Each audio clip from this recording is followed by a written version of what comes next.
Good morning, students. I will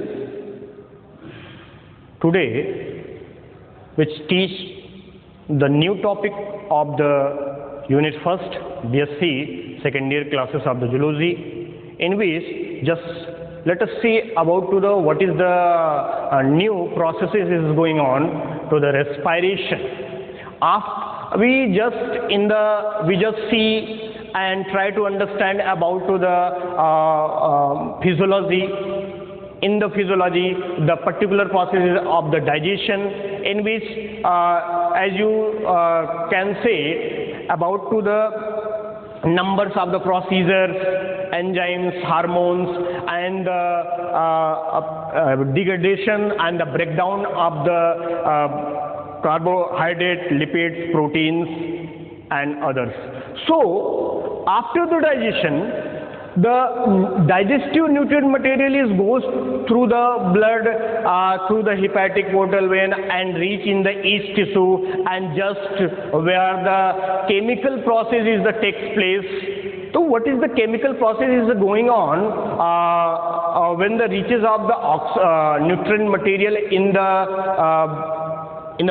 tissue? What is the elements and the things which are required for the metabolic activity or the assimilation? That is one of the things is very important for the respiration is the oxygen. So that to the oxygen which are carried by the blood in the tissue, and where the oxidation process is that takes place. And after the chemical reaction, that is another gases which are released from to the tissues to the CO2, which goes once again through the blood and expired in the environment through the respiratory system. So that we are just goes to today to the what is the respiration. What do you think about to the respiration? सामान्यतः आज मैं आपको respiration process जो है एक नया जो topic है वो शुरुआत करने जा रहा हूँ, स्टार्ट करूँगा, जो कि प्रीवियस लेक्चर जितने आपने डाइजेशन से पढ़े वो उसी से सारे सिस्टम रिलेट करते हैं। आप ये कह सकते हैं कि जितने भी बॉडी में सिस्टम पाए जाते हैं सब इंटीग्रेटेड सिस्टम होते हैं, और एक सिस्टम जो है चलेगा तो दूसरा सिस्टम वो ऑटोमेटिक चलना चाहिए, या ये कहें कि दूसरा सिस्टम अगर बिगड़ेगा तो वो उस सिस्टम का जो प्रभाव होगा वो दूसरे सिस्टम पे ऑटोमेटिक पड़ेगा। तो one system is lacking, one system is going into the lack of their process, so that's impact which are going on to the another one. So that's the lacking of their physiology and going into the particular diseases. So that is very important for the in the appropriate manner, in the convenient the physiology of all the systems of the body that is going in. So that today topic is the respiration. We just know that what is the respiration, what is the type of the respiration, and what is the chemical reaction, what is the oxygen is going through, and the CO2 is expired out. So many kinds of the events is started today. तो हम यहाँ पे respiration को देखेंगे तो जैसा मैंने पहले भी बताया कि रेस्पिरेशन की प्रक्रिया इसलिए होती है कि आफ्टर द डाइजेशन जो न्यूट्रिएंट मटेरियल आपके टिश्यूज में पहुँचते हैं वहाँ पे एसिमिलेशन की प्रक्रिया होगी, वहाँ पे केमिकल रिएक्शन से होगी। प्रत्येक टिश्यूज में जो उसका साइटोप्लाज्म है वहाँ पे ये एक प्रक्रिया होती है, तो उसके लिए ऑक्सीजन का होना बहुत ही जरूरी है। Oxygen is the essential for the oxidation process. मतलब कि हम जितने भी कोई भी जो एनिमल्स है, चाहे लोअर फॉर्म्स है चाहे हायर फॉर्म्स है, अगर उसको जीना है, अगर उसकी प्रक्रिया आगे चलेगी और डेवलपमेंटल प्रोसेस में जाएगी तो उसके लिए कुछ विशेष चीज़ों की जरूरत पड़ेगी, विशेष एसेंशियल एलिमेंट की जरूरत पड़ेगी, सब्सटेंसेस की जरूरत पड़ेगी, जो कि ऑक्सीडेशन प्रोसेस से ही मिलेंगे। जैसा कि हम एक कॉमन सेंस में आपको बताएं कि अगर हम डाइजेशन की प्रक्रिया को टेकअप करते हैं, डाइजेशन की प्रक्रिया में न्यूट्रिएंट मटेरियल को डाइजेस्ट करके पहुंचाते हैं, तो उसके बाद ऑक्सीडेशन की प्रक्रिया होगी, ऑक्सीडेशन के लिए ऑक्सीजन की उपस्थिति होगी। तो अब हम देखेंगे कि ऑक्सीजन इन्वायरमेंट से हमारे बॉडी में कैसे पहुंचेगा, उसके लिए क्या सिस्टम इवॉल्व है। तो आप यहाँ पे समझिए कि different type of the system which are evolve during to the evolution process, in which evolution is the gradual process so that all the system of the human beings and the other animals which from to the lower to the higher, that is takes to the lot of the time and then is converted, then is carry about to the peculiar functioning, peculiar structure, and that's to perform to the different function, so that to the lower to the higher animals is carried to the numbers of the functions, in which respiration is the broad things, बहुत बड़ी प्रक्रिया है। तो respiration is the broad things in which to the numbers of the phases and the chemical reaction is the takes place. There are the 5 phases which are found, and then the oxygen which are goes to their destination in the cell, and after the use of the oxygen and the CO2 which are expired out. तो ये सारी प्रक्रियाएं होती हैं जैसा कि अभी हमने बताया रेस्पिरेशन में। तो आप as you can say we are going to the today topic is the respiration। तो हम डिफिनीशन को समझते हैं कि डिफिनीशन में क्या है।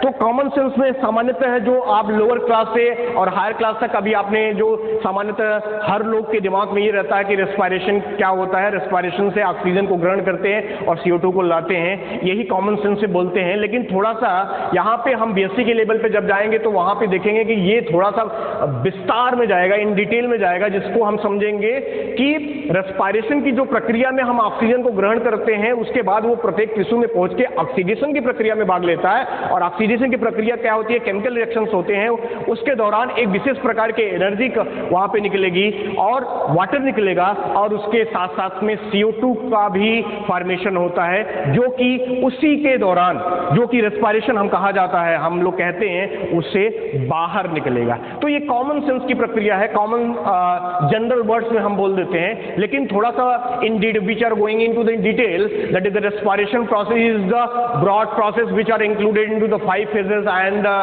breathing mechanism as well in the expiration and expiration. So that we are start now to the what is the definition. Definition is that to the respiration is the process by which oxygen from the lungs is carried by the blood to the tissue, and the CO2 form in the tissue by the metabolic activities is carried by the blood to the lungs and is expired out.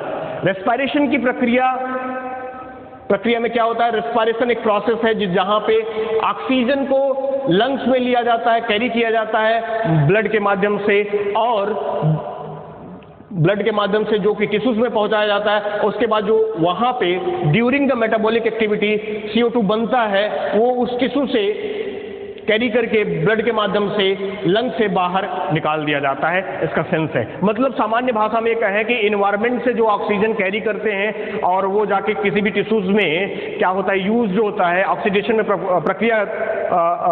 प्रक्रिया में भाग लेता है, और उसके बाद उस प्रक्रिया के दौरान जो CO2 जो एक्सपायर्ड एयर बनती है उसको हम बाहर जब निकाल देते हैं तो वो रेस्पिरेशन कहलाता है। लेकिन आपको यहाँ पे just to try to understand about to the what is the label from to the lower to the higher ones is the all the animals which confined to the lower to the higher is performed to the same type of the procedure of the respiration or not? क्या सभी animals एक ही तरीके से respiration की प्रक्रिया में participate करते हैं, भाग लेते हैं या नहीं? तो इसका यहाँ पे आंसर ये होगा कि सभी एनिमल्स में ऐसा नहीं होता।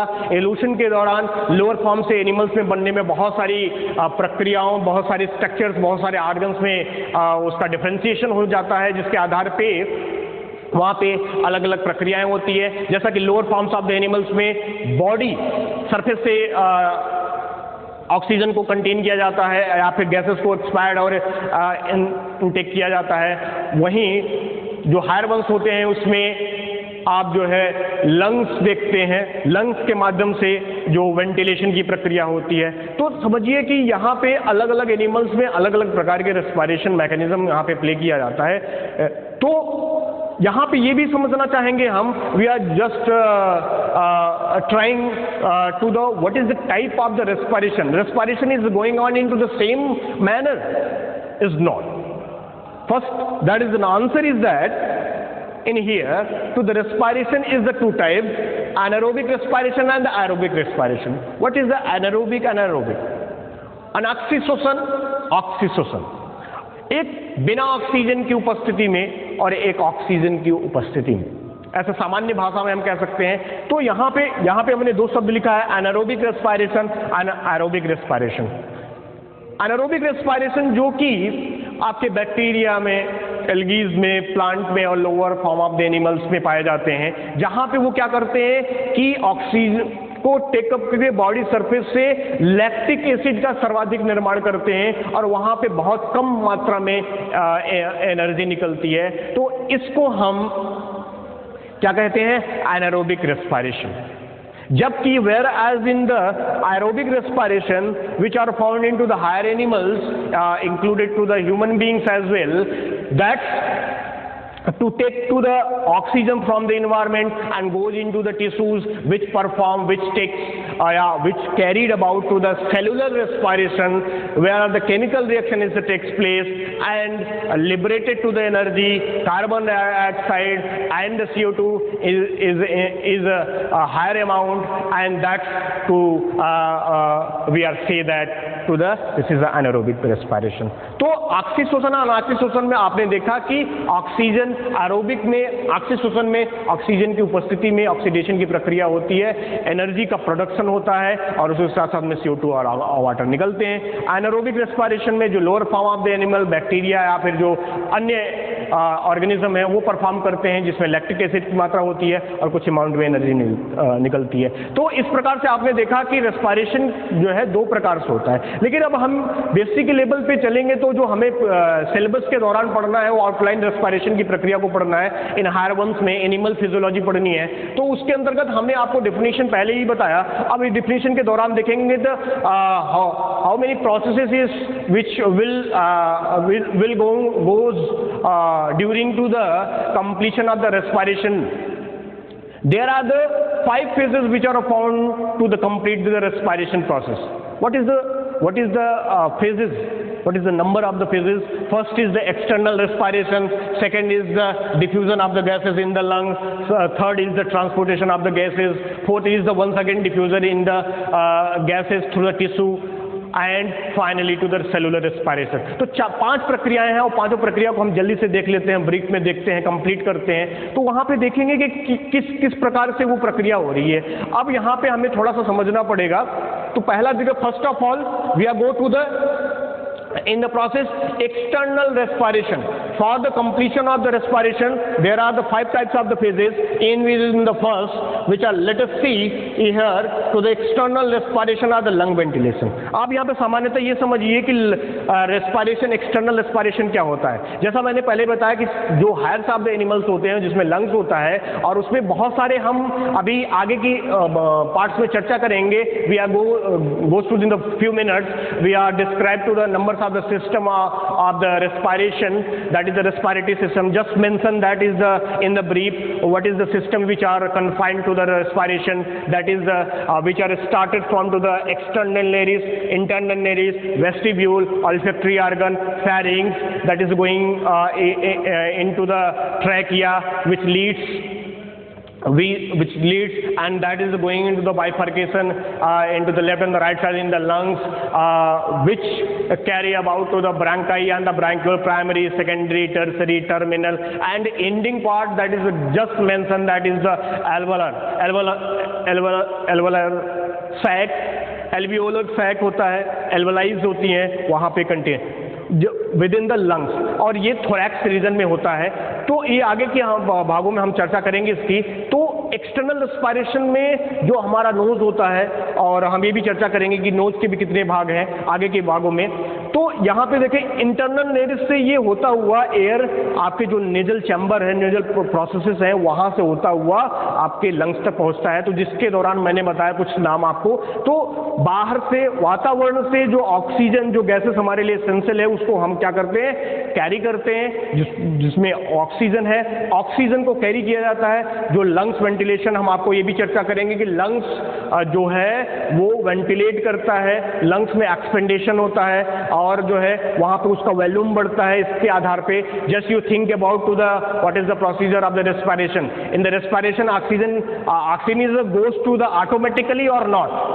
ऑक्सीजन की प्रक्रिया, ऑक्सीजन का पहुंचना जो रेस्पिरेशन की प्रक्रिया में होता है, क्या वो ऑटोमेटिक हो जाता है या फिर हम उसको करते हैं? मतलब कि रेस्पिरेशन की प्रक्रिया में हम ऑक्सीजन को ऐसे ले लेते हैं या फिर वो ऑटोमेटिकली हो जाता है। तो ये सब चीज़ों को भी देखेंगे। तो हम यहाँ पे बताना चाहते हैं कि ऑक्सीजन की प्रक्रिया, ऑक्सीजन जो हम लेते हैं रेस्पिरेशन की प्रक्रिया में, वो with in the mechanical process है, यांत्रिक प्रक्रिया होती है, जो कि हम चर्चा करेंगे ब्रीदिंग मैकेनिज्म के द्वारा। During to the breathing mechanism, inspiration and expiration processes is going on, and with in the expiration and inspiration the O2 and the CO2 which are taken in and the outside respectively, so that in the here lung ventilation first of all to the oxygen from the environment which are taken by the animals, and then that is described in the here to the in which the exchange of the air in between to the external environment and lung alveoli। यहाँ पे आपने देखा कि external respiration में और lung ventilation में जो exchange की प्रक्रिया हो रही है एयर की, वो कहाँ से हो रही है? इन्वायरमेंट से लंग्स के एल्वोलाई तक, जो कि लंग्स, जो कि हमने कहा रेस्पिरेटरी सिस्टम का भाग है, एल्वोलाई ऑफ द लंग्स तक पहुंचता है। तो पहला फेज, पहली प्रक्रिया, पहला जो एक्टिविटी है, पहली जो फंक्शनिंग है रेस्पिरेशन की, वो ऑक्सीजन को टेकअप करके लंग्स के एल्वोलाई तक पहुंचाना है। Which followed to the second process in the diffusion of the gases. That is mentioned, this is a very important, to the diffusion of the gases. यहाँ पे हम आपको बताना चाहेंगे कि diffusion, what is the process of the diffusion? Because all the process is during to the respiration, the diffusion process is a very important. The numbers of the diffusion process, the active transport, passive transport, osmosis, simple diffusion, facilitated diffusion, which can say that to the active and the passive. Which active, that is the use of the energy. Passive without energy. There are no consumption of the metabolic energy, and the active which we use to the metabolic energy, and another process osmosis which are belong to the solvent or the water molecules. Simple and facilitated diffusion is the gases, and the other along with to the any kinds of the permeases which are cancer to the particular type of the protein which are belong to the each cell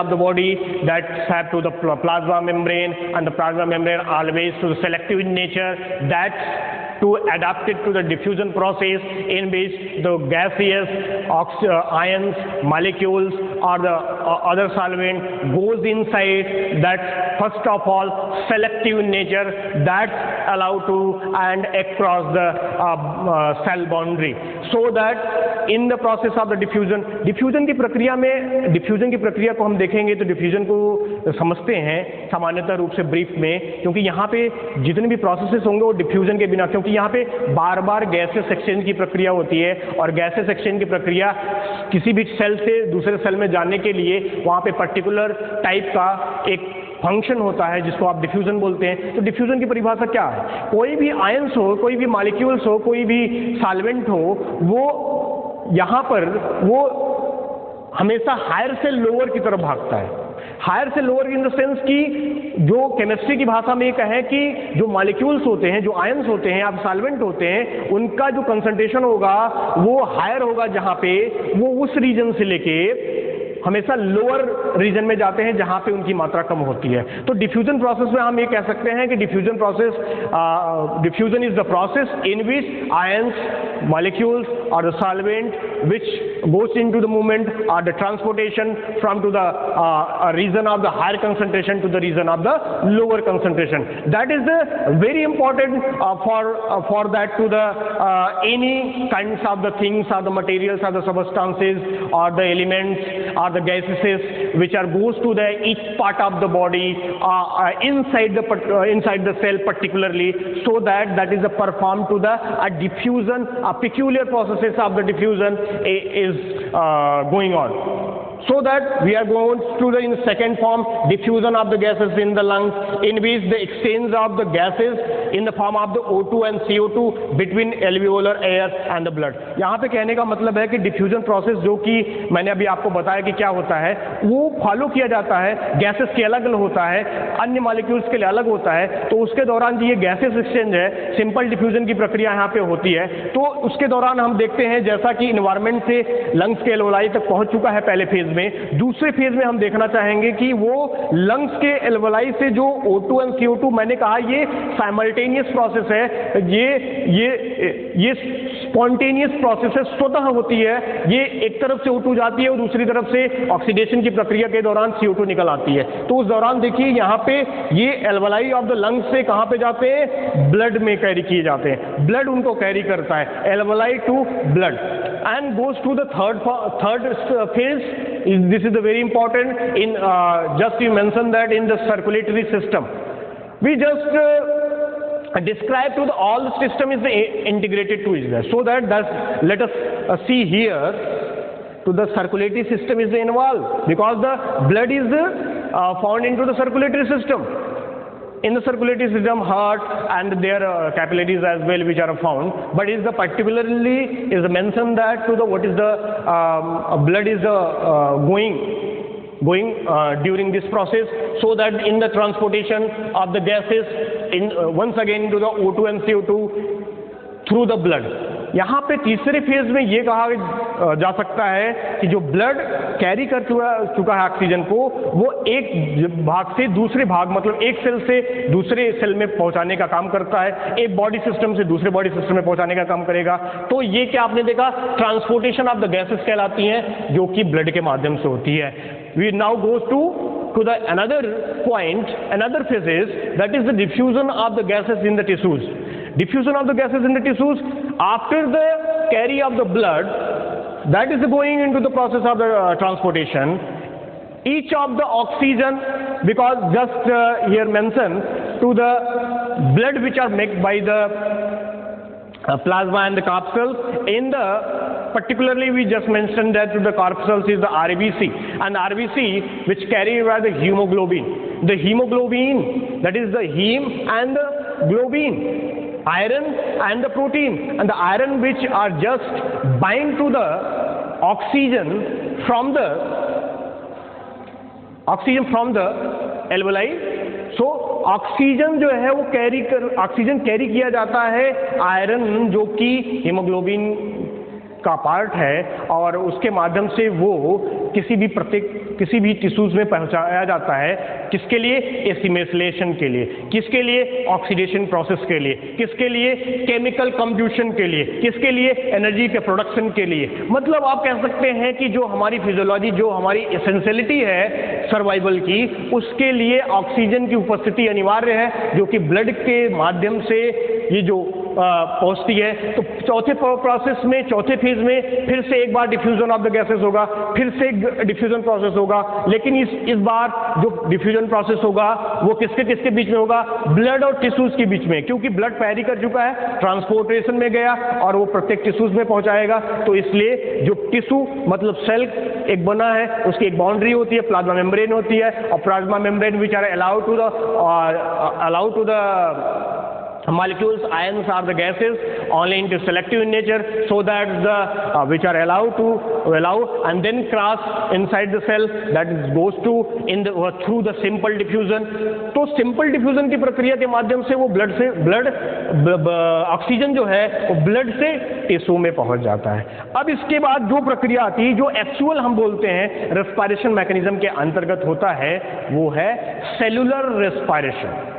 cellular मतलब cell के अंदर respiration की प्रक्रिया। ये क्या होता है, जो ऑक्सीजन हम इन्वायरमेंट से कंटेन करते हैं, कैरी करते हैं, थ्रू द ब्लड प्रत्येक टिश्यू में पहुंचाए जाते हैं, वहां पे केमिकल रिएक्शंस होते हैं वहां पे, तो ये ऑक्सीजन वहां पे पहुंच के उस जो डाइजेशन के माध्यम से न्यूट्रिएंट मटेरियल पहुंचा है उसके साथ में जुड़ेगा, और जुड़ने के बाद ऑक्सीडेशन प्रक्रिया होगी। ऑक्सीडेशन प्रक्रिया क्या है, एक केमिकल प्रोसेस है जिसके दौरान वहां पे एनर्जी CO2 एंड वाटर निकलेगा, मतलब प्रोड्यूस होगा, और उसके बाद एनर्जी यूज कर ली जाती है हमारे जो अभी हम बताएंगे मेटाबॉलिक प्रोसेसेस में या फिर सर्वाइवल में। वाटर और जो CO2 होता है वो बॉडी से निकाल दिया जाता है। CO2 फिर से वो ब्लड के माध्यम से या अन्य प्रोसेसेस के माध्यम से उसी रूट से फिर से एक्सपायर कर दिया जाता है, जिसकी चर्चा हम अगले चैप्टर में करेंगे। तो यहाँ पे देखें, in the fourth phase cellular respiration is takes place in which the consumption of the O2 by the cell. Cell के द्वारा O2 का कंजप्शन किया जाएगा, किसके लिए, इन मेटाबॉलिज्म, मेटाबॉलिक प्रोसेस में, केमिकल रिएक्शंस में, वहां पे केमिकल रिएक्शंस होंगी। और क्या होगा, and liberation of the CO2 after metabolism. During to the metabolism, that is the CO2 which are produced and that which are liberated from the body after that। तो आपने देखा कि सेलुलर रेस्पिरेशन में मतलब सेल के अंदर जो respiration की प्रक्रिया होती है वही एक्चुअल रेस्पिरेशन मैकेनिज्म रिप्रेजेंट करती है। जो अन्य फेज हैं वो ऑक्सीजन को क्या करते हैं,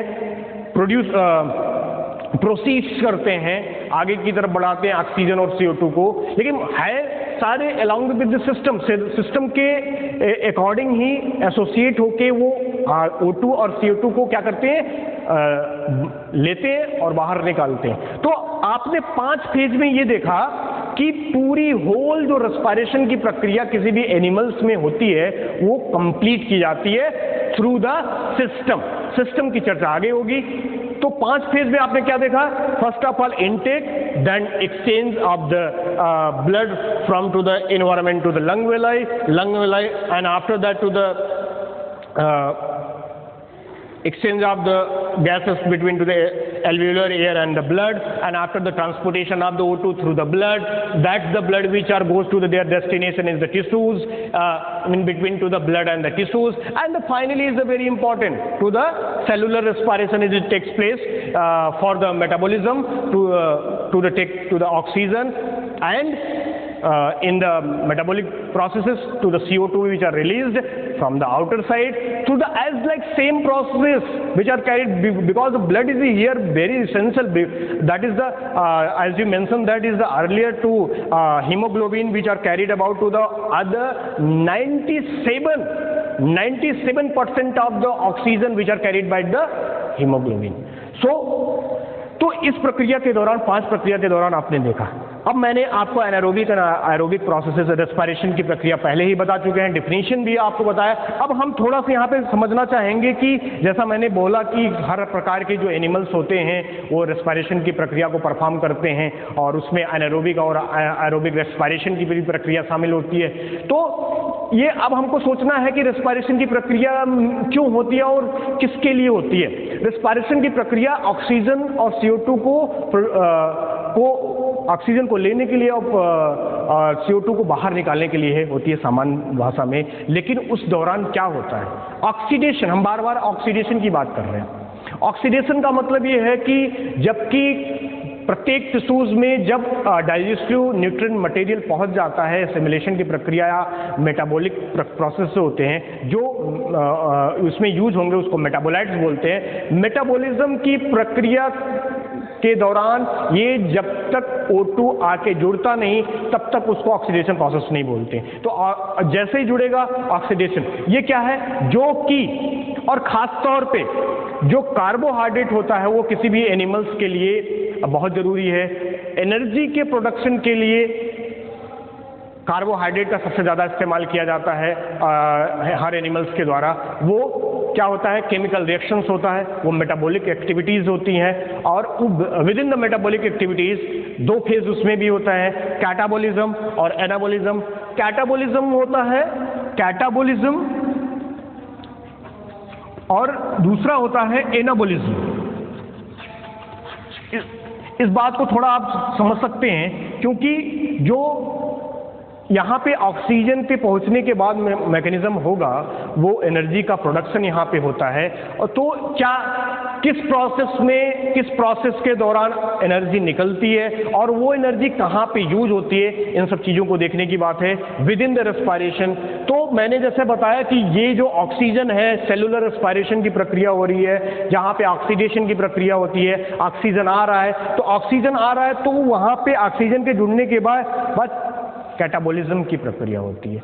जो एनिमल्स होते हैं वो जीवन को चलाने के लिए एनर्जी, किसी भी एनिमल्स को अपनी जीवन चलाने के लिए एनर्जी की आवश्यकता होती है, विशेष प्रकार के सबस्टांस की आवश्यकता होती है, प्रोटीन की आवश्यकता होती है। तो ये सारी चीज़ें जो है कैसे मिलेंगी, तो उसी के लिए केमिकल रिएक्शंस होते हैं। मैंने प्रीवियस कुछ लेक्चरों में ये भी बताया था आपको कि बॉडी हमारी होमोस्टैसिस और मेटाबॉलिक प्रोसेस को बिलोंग करती है, मतलब कैरी करती है, जिसके आधार पे हम एक समान ताप पे रहते हुए एनवायरनमेंट के हिसाब से प्रतिक्रियाएं, केमिकल रिएक्शन प्रोड्यूस करते हैं। हमारी बॉडी जितनी एनर्जी कंज्यूम करती है उतनी बॉडी एनर्जी को बनाती है, मतलब output energy equal to the input energy. क्या है? Output energy equal to the input energy. जितनी एनर्जी हम उत्पन्न करेंगे उतनी एनर्जी खर्च भी होती है। तो ये क्या है? मैकेनिज्म है। तो अब आप देखिए, आउटपुट इनपुट मतलब क्या? अब एनर्जी बनेगी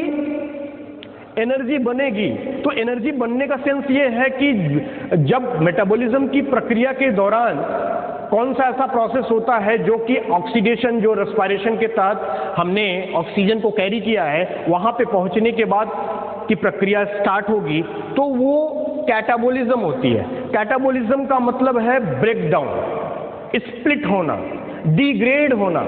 मतलब जो ऑर्गेनिक कंपाउंड टूटती है और टूटने के बाद जो बॉन्ड्स उसमें, जैसे मैंने प्रीवियस लेक्चरों में बताया, we are mention just in to the previous lecture, all the monomers which are joined together along with the particular bonds in the organic compound, just like to the carbohydrate, lipid and the proteins, so that each of the bonds, that is the breakdown and liberated to the huge amount of the energy in the process of the chemical reaction, in which to the particularly the releasing of the energy and the production of the CO2 and the carbon dioxide is catabolism. इसको हम एक्सर्गोनिक process भी बोलते हैं।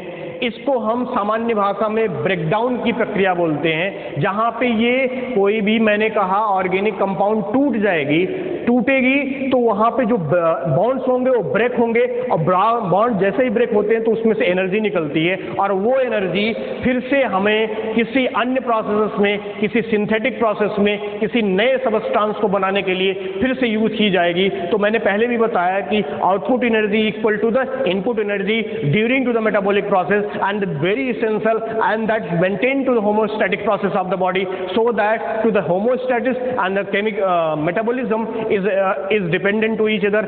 As you can say that about to the homeostasis stage, the steady state, that is the going to the lot of the chemical reaction is maintained to the all the processes of the body, so that आपने देखा कि catabolism की प्रक्रिया क्या है? Breakdown होने की प्रक्रिया, टूटने की प्रक्रिया है। और टूटता है जैसे ही कोई ऑर्गेनिक कंपाउंड, तो उसके बाद उसमें से क्या निकलती है? एनर्जी निकलेगी। मतलब सामान्यतः अगर हम एक बात करें तो अगर ये ग्लूकोज है C6H12O6, अगर ये टूटेगा सामान्यतः तो तीन चीज़ों में टूटता है, एक एनर्जी, एक CO2 और H2O में। जब आप इसका बैलेंस करेंगे तो आप देखेंगे कि उतने ही नंबर में कार्बन, हाइड्रोजन और ऑक्सीजन होंगे जो कि किसी भी प्रकार के यहाँ पे जो ग्लूकोज है उसको बनाने में किया जाता है। तो ये जो इनके बीच में कार्बन, हाइड्रोजन, ऑक्सीजन और in between these are the combination, इनके दौरान यहाँ से मैंने बताया जो बॉन्ड्स होती हैं वो जब ब्रेक होती हैं, ब्रेक करने के बाद ये एनर्जी निकलेगी। तो ये बिलोंग करती है, CO2 निकलेगा, H2O निकलेगा, तो CO2 फिर से एक्सपायर्ड हो जाता है, O2 एक्सक्रीटिव मटेरियल से फिर से निकल जाता है, लेकिन जो ये एनर्जी होती है यही यूज होती है। जो एनर्जी किसी, मैंने कहा कि किसी भी सिंथेसिस के लिए, किसी भी प्रोडक्शन के लिए, किसी भी न्यू सिंथेसिस जो हमारी बॉडी के लिए रिक्वायर्ड है उसके लिए अगर होती है तो ये एनर्जी फिर से यूज होती है किसमें? एनाबोलिज्म में। देखिए यहाँ पे एनाबोलिज्म है। एनाबोलिज्म का मतलब होता है कि synthesis of the new organic compound और द न्यू सबस्टांस, मतलब यहाँ पे नई सिंथेसिस होगी जो कि हमारी बॉडी के लिए जरूरी है। प्रोटीन हो सकती है, जो भी एनिमल चीजें हैं वो जो हो सकती हैं। तो यहाँ पे आपने देखा, तो आपको ये बताना चाहेंगे कि जो एनिमल्स होते हैं वो रेस्पिरेशन की प्रक्रिया क्या है? केमिकल कंब्यूशन है। हिंदी में इसको कंब्यूशन का मतलब जाड़न होता है।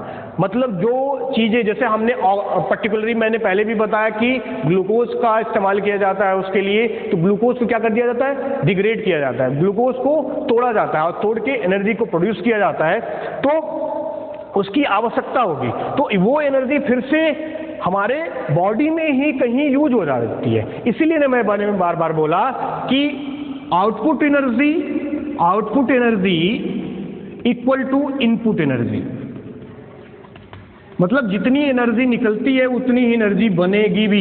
ये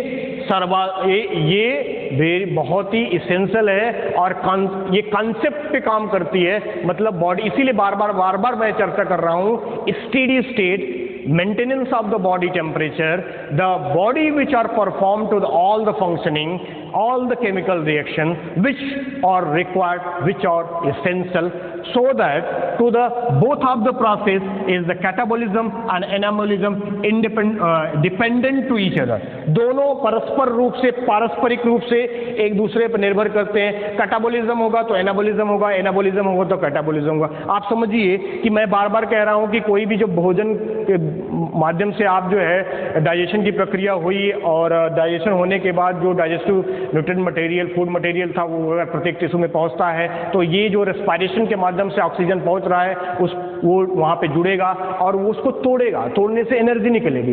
तो अब ये एनर्जी जो निकली वो हमारे बॉडी में ही किसी भी नए सबस्टांस को, किसी नए मटेरियल को, किसी भी नए एसेंशियल थिंग्स को जो कि हमारी बॉडी रिकमेंड करती है, हमारी बॉडी जो है उसको चाहती है, just body want to that about to the who's the material which is very important for the physiology, so that energy is used for that in the anabolic process, so that we can say that this is the synthesis process. तो synthesis हो रहा है तो इन दोनों process में, इसीलिए हम बार बार बोलते हैं कि जो मेटाबॉलिज्म, यहाँ पे देखिए मैंने लिखा है, metabolism can be defined as the sum of the total of chemical reactions for the food stuffs to be utilised by the body.